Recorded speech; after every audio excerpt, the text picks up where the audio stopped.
দেশনেত্রী বেগম খালেদা জিয়ার সুস্থতা ও দীর্ঘায়ু কামনায় দুস্থ, অসহায় ও শীতার্ত মানুষদের মাঝে কম্বল বিতরণ অনুষ্ঠিত হয়েছে।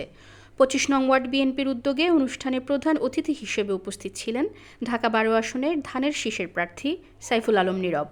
এছাড়া উপস্থিত ছিলেন ঢাকা মহানগর উত্তর বিএনপির সদস্য এল রহমান, স্বেচ্ছাসেবক দল কেন্দ্রীয় নির্বাহী কমিটির সহসভাপতি ফখরুল ইসলাম রবিন, তেজগাঁও থানা বিএনপির আহ্বায়ক মিরাজ উদ্দিন হায়দার আরজু, যুগ্ম আহ্বায়ক হাফিজুর রহমান কবির, যুগ্ম আহ্বায়ক তরিকুল ইসলাম বাহলুল, যুগ্ম আহ্বায়ক আবু জাফর পাটোয়ারি বাবু, যুগ্ম আহ্বায়ক কাজী শাহাদাত হোসেন বাবু, যুগ্ম আহ্বায়ক আবুল হোসেন, ২৫ নং ওয়ার্ড বিএনপির সভাপতি দেয়ান কুতুবুদ্দিন স্বপন, সাধারণ সম্পাদক জহিরুল ইসলাম, ২৫ নং ওয়ার্ড বিএনপির সাবেক সভাপতি মুজাহিদুর রহমান ও সাবেক সাধারণ সম্পাদক মোসলেউদ্দিন মিশন, তেজগাঁও থানা যুবদলের সাবেক সাধারণ সম্পাদক শাহাবুদ্দিন, তেজগাঁও থানা যুবদলের সাবেক সাধারণ সম্পাদক খায়রুল ইসলাম সেলিম সহ বিএনপি ও অঙ্গ সহযোগী সংগঠনের বিভিন্ন স্তরের নেতাকর্মীবৃন্দ।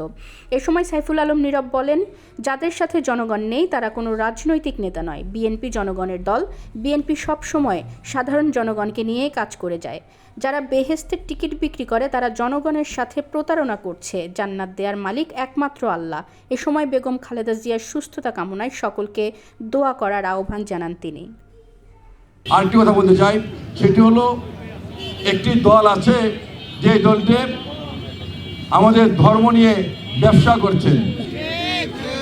আগে তারা শুনতাম ইসলামী ব্যাংক করেছিলেন ব্যবসা করার জন্য, আগে শুনেছি তারা ক্ষমতা যাওয়ার জন্য ইসলামকে ব্যবহার করতেন। এখন আবার নতুন করে শুরু করেছেন এই যে বেহেশতে করার টিকিট বিক্রি করা শুরু করেছেন। এই বেহেশতের টিকিটগুলো তারা পেল কোথায়? কে দিল? বেহেশতে দেওয়ার টিকিট দিতে পারে একমাত্র আল্লাহ তাআলা, এর বাইরে কারো দেওয়ার সুযোগ নেই। এই যে দলটি ভণ্ডামি করছে, বাংলাদেশের মানুষকে ঠকাচ্ছে, এই দলটি থেকে সাবধান হতে হবে।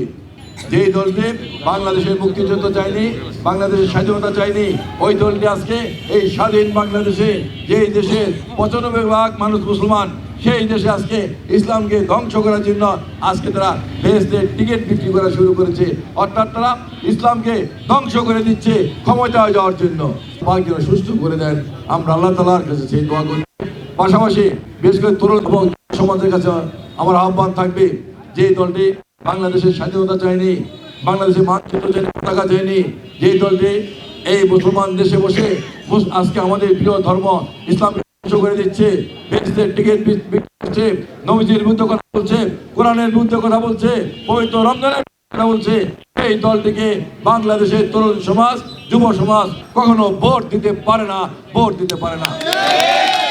আগামী নির্বাচনে আমাকে ধানের শীষে ভোট দিয়ে জয়যুক্ত করে আপনাদের পাশে থাকার, আপনাদের খেদমত করার সুযোগ করে দিবেন, সেই আহ্বান জানিয়ে, সেই দাবি জানিয়ে আমি আমার বক্তব্য শেষ করছি।